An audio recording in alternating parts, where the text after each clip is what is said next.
Olá, seja bem-vindo ao Chimps em Chips. Eu sou o Gregório e no vídeo de hoje nós vamos falar um pouco mais sobre o AMD 3D V-Cache. Então, pegue sua xícara de café e venha comigo.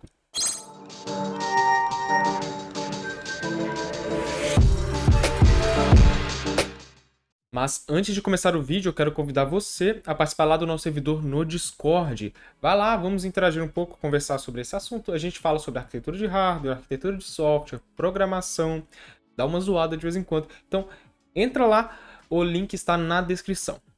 Vai lá. Eu quero ressaltar que esse vídeo é baseado num conteúdo publicado lá no chimpsemchips.com, tá? Lá eu abri a discussão para falar sobre esse tema. Então, corre lá também se você gosta de fazer uma leitura e se aprofundar mais no assunto. Então, lá é o lugar certo para você. Lá tem as discussões mais elaboradas e com também, digamos, mais fontes e mais pesquisas. Então, é algo mais profundo assim. E lá dá origem, então, aos vídeos aqui no canal, tá certo? Então, confere lá. O link também está na descrição. Vai lá. De acordo com a Semiconductors Engineering, existem várias abordagens para chips. A ideia básica é que você tenha um menu de chips modulares, ou chiplets, em uma biblioteca. Em seguida, você monta os chiplets em um pacote e os conecta usando um esquema de interconexão molde a molde. Em teoria, a abordagem do chiplet é uma maneira rápida e menos cara de montar vários tipos de chips de terceiros, como I/Os, memória e núcleo de processador em um mesmo pacote. Bom, essa é a descrição de uma das tecnologias mais legais que aconteceram nos últimos anos, principalmente a partir de 2018, onde a gente teve os anúncios sobre elas, e em 2019 que a gente teve realmente algumas grandes implementações. A tecnologia de chiplets acaba de ser incrementada, tá? Na verdade, a gente está vendo várias tecnologias envolvendo empilhamento 3D, mas no caso da AMD é muito interessante que ela apresentou na Computex de 2021 uma solução de cache 3D chamada 3D V-Cache, tá? Aí no inglês aí que eu acabei de gastar ele inteiro nessa frase.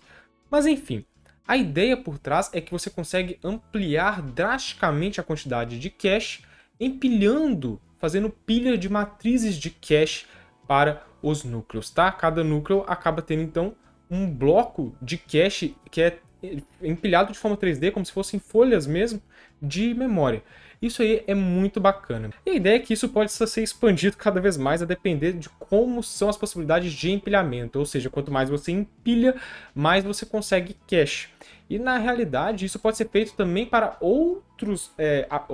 digamos, outras matrizes computacionais, como os próprios núcleos. Mas isso aí já é um pouco mais avançado, a gente está vendo em outras tecnologias que eu já até mencionei aqui no canal, que a gente vê por parte principalmente da Intel, por exemplo, que é o empilhamento aí dos núcleos, tá? Mas a ideia é muito interessante, é muito legal. Ela está produzindo, então, esse cache numa tecnologia de memória que a gente chama de SRAM. Ela é fabricada num processo de litografia de 7 nanômetros. É um processo de litografia bem baixo. E ele é principalmente feito pela TSMC. Legal, né? Empilhamento 3D, beleza, mas você deve estar se perguntando onde fica empilhada essa memória, né? Porque não é visível, né, a princípio. Se a gente olhar as imagens que foram apresentadas, é como se fosse realmente um pacote normal, um packet normal de um processador convencional. Mas isso é o mais legal. Realmente o ganho de espessura não é muito grande, não é gigantesco, tá? Porque, olha só que interessante, o empilhamento é feito em cima do próprio núcleo, tá, do processador. E você deve estar se perguntando como é que o processador conversa com essa memória, né? É muito legal que existe uma tecnologia chamada VST, que é um canal de comunicação entre os núcleos Zen mesmo, com essa memória empilhada logo acima. Essa tecnologia de comunicação ela foi herdada da TSMC. A própria TSMC apresentou no seu método de fabricação 3D que eles têm a possibilidade de fazer essas pontes de conexão entre os núcleos e a memória empilhada. O que é muito legal porque, na verdade, a AMD então está usufruindo desse tipo de tecnologia para moldar a sua microarquitetura. Lembrando que não é a arquitetura ainda é Zen, né? Mas a microarquitetura ela aí permite esse tipo de implementação, por exemplo, de cache em 3D. Isso aí é fenomenal, é muito interessante. Bom, mas vale o destaque aqui, muito interessante sobre essa tecnologia TSV aqui da TSMC, é que na verdade ela permite até 2 terabytes por segundo de transferência de informação. É assim, é muita coisa, é muito interessante. É claro que não é a maior velocidade que a gente tem dentro do processador, tá? Mas é realmente muita coisa. A diferença é que a gente tem uma latência muito alta. A latência significa que é o tempo de ter a resposta, né? Então você consegue passar muita informação, mas a ida não é tão rápida. Então a resposta de volta e de vinda não é tão rápida. Mas tem um negócio bem legal aí que não ficou, tipo, às vezes não tem esse destaque, é que, na verdade, a implementação dessas tecnologias tem aí pelo menos uns 5 anos que tá correndo. E olha que legal, os processadores ao longo desse tempo já foram sendo moldados devagarzinho para comportar essas tecnologias. Se nós formos olhar, então, a arquitetura Zen 3 e a implementação dela na microarquitetura do Ryzen de quinta geração, dos Ryzen 5000, a gente vai ver que já existiam pontos preparados para receber esse tipo de ponte de ligação entre os núcleos e a memória, tá? O que faz muito sentido, porque às vezes a tecnologia do núcleo já estava pronta, mas a de empilhamento não, faltava alguns refinamentos, algumas lapidações. Agora que está tudo pronto, já tem as conexões, e aí é só fazer os testes de integração, né? Isso é sensacional, né? Então, a gente já vê isso a nível de microscopia. Se você pegar um microscópio e dar uma olhada no processador, você vê os pontos de solda de cobre que ali vão receber, então, as pontes de ligação TSV entre o núcleo e a memória. Esse é outro detalhe, a ligação não é feita em silício ou ouro, é feita em cobre, tá? O cobre ele tem uma boa performance e ele também permite aí menos gasto energético e melhor dissipação de calor, tá? Então é por isso que foi escolhido o cobre, porque você está passando 2 terabytes por segundo de informação. É muita informação por segundo, então isso esquenta bastante. Então o cobre foi uma boa solução nesse tipo de ligação.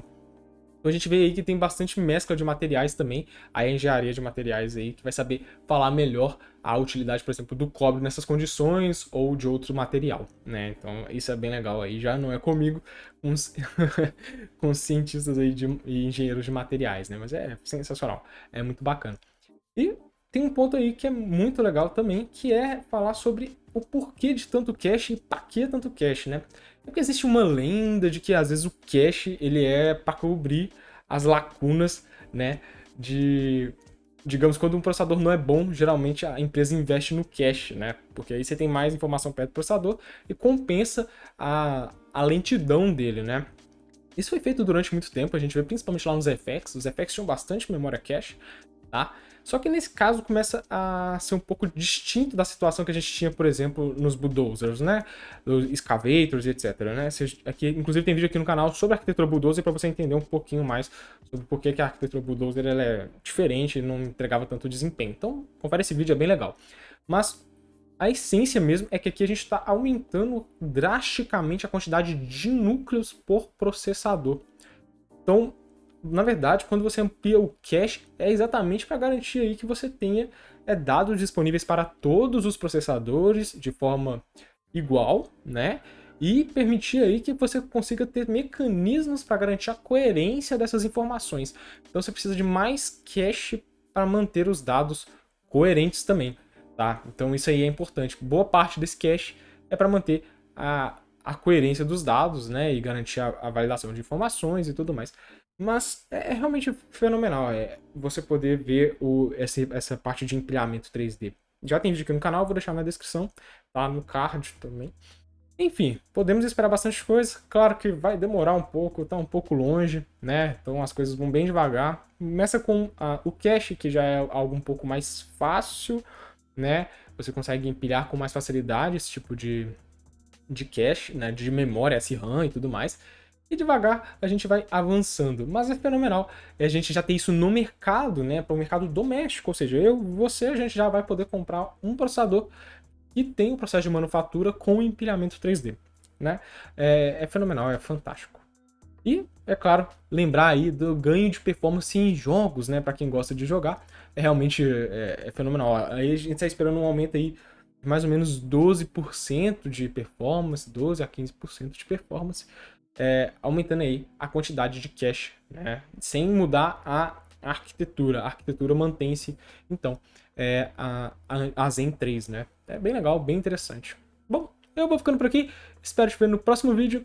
Nós nos vemos numa próxima. E, é claro, não esqueça de deixar seu like, o seu comentário. E também não se esqueça de compartilhar com seus amigos. Nós nos vemos no próximo vídeo. E até a próxima.